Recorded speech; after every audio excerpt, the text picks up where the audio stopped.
France, on voit les problèmes économiques, surtout dans l'Europe, à cause de l'absence de gaz et du pétrole russe, malgré que l'Europe continue à acheter le gaz et le pétrole russe, malgré toutes les sanctions. Mais maintenant, ils payent aux Indiens. Donc pourquoi organiser un dialogue avec les Européens? Pourquoi? Pour quel but? Pour prouver que nous avons raison et ils ont tort?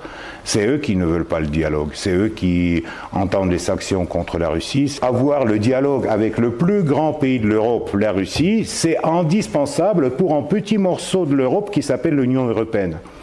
Piotr Tolstoï affirme que l'Union européenne, privée de souveraineté, n'a plus de rôle international.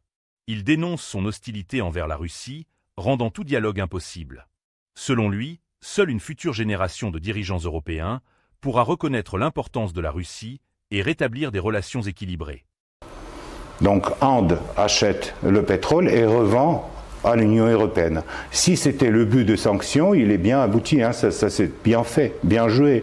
Mais pour les Européens, comme j'ai déjà dit il y a un an, c'est la crise économique qui va taper sur la classe moyenne européenne et qui va changer la configuration économique, qui va priver de souveraineté économique l'Union européenne. La Russie est-elle toujours prête au dialogue avec l'Europe? L'année dernière, justement, vous avez dit que la Russie est toujours prête à continuer au dialogue. Est-ce que ça a changé depuis? Quel est le sens de ce dialogue? L'Europe a perdu complètement son souveraineté. Il n'est pas le sujet de relations internationales. Il ne prend pas des décisions. Donc pourquoi organiser un dialogue avec les Européens? Pourquoi? Pour quel but? Pour prouver que nous avons raison et ils ont tort? C'est eux qui ne veulent pas le dialogue, c'est eux qui entendent des sanctions contre la Russie, c'est eux qui continuent leur rhétorique anti-russe dans tous les médias. Donc dans cette situation, le dialogue est impossible. Ils sont nos ennemis en fait. Il faut être clair, hein, ils sont nos ennemis. Et un dialogue avec un ennemi, c'est possible, mais soit il reconnaît que tu as gagné, et après ça, on commence un dialogue sur le sujet de l'Europe après-guerre. Quelle sera l'Europe après-guerre? Où seront les frontières? Comment on va régler tout ça? Comment on va réformer l'ONU? Il y a plein de sujets pour le dialogue. Mais pour l'instant, l'Europe n'est pas prête. On va attendre, on a le temps, on a l'éternité devant nous. Et les leaders européens, ils se changent comme les singes dans le zoo. Donc ils sautent, il y a un Premier ministre, un président réélu. Donc on va attendre que une nouvelle génération arrive, qu'arrivent les leaders qui comprennent qu'avoir le dialogue avec le plus grand pays de l'Europe, la Russie, c'est indispensable pour un petit morceau de l'Europe qui s'appelle l'Union européenne. Qui comprennent qu'aujourd'hui l'Union européenne rappelle l'URSS des années 80. Avec tous ces règles, avec tous ces trucs idiots sur l'économie qui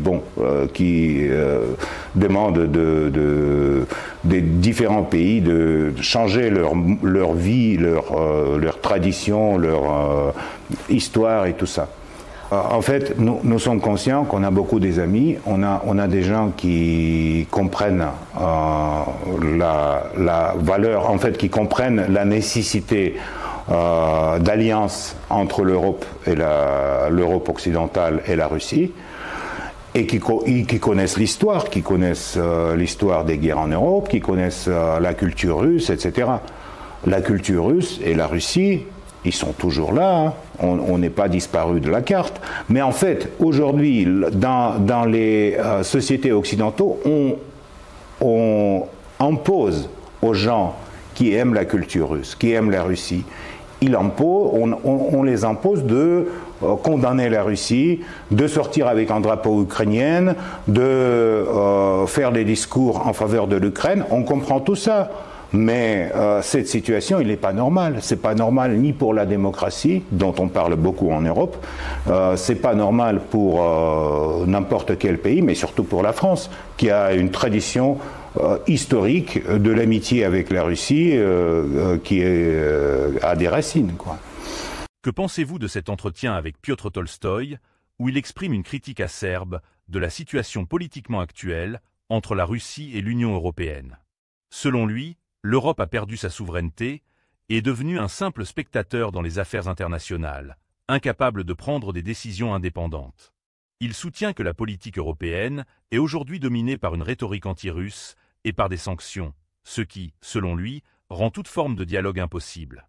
Tolstoï semble suggérer que l'Europe devrait, à un moment donné, reconnaître la Russie comme un partenaire incontournable et entamer des discussions sur l'avenir de l'Europe après la guerre, ainsi que sur des sujets importants comme la réforme de l'ONU et les frontières du continent. Il s'oppose clairement à l'approche actuelle de l'Union européenne, qu'il compare à l'URSS des années 80, avec ses règles contraignantes et son imposition de normes économiques et sociales qui, selon lui, nuisent aux traditions et à l'histoire des pays membres. Cet échange est une ancienne interview avec Piotr Tolstoï, mais il demeure pertinent aujourd'hui. Que pensez-vous de cet entretien avec Piotr Tolstoï? N'hésitez pas à partager vos avis en commentaire.